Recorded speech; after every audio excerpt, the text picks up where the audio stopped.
আসসালামু আলাইকুম প্রিয় গাইস, দেখতে থাকুন। এটা মনে হয় সম্ভবত পিৎজা।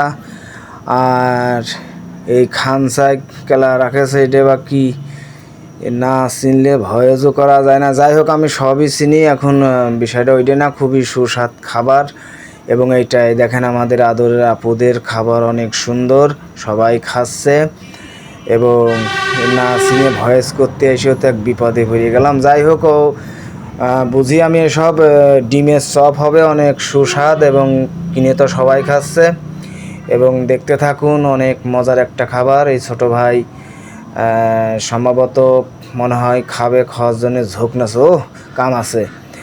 এবং অবশ্যই এই জিনিসগুলো সামনে পড়লে কিনে খাবেন, ভিড় হলে টাকা না দিয়ে চলে আসবেন। আর ভিড় হলে এবং এই হুজুর উড়ে বাবা হাই ব্রিকেট ভুড়ি দেখেন পরের বাসায় খায়া খায়া কী করেছে নে।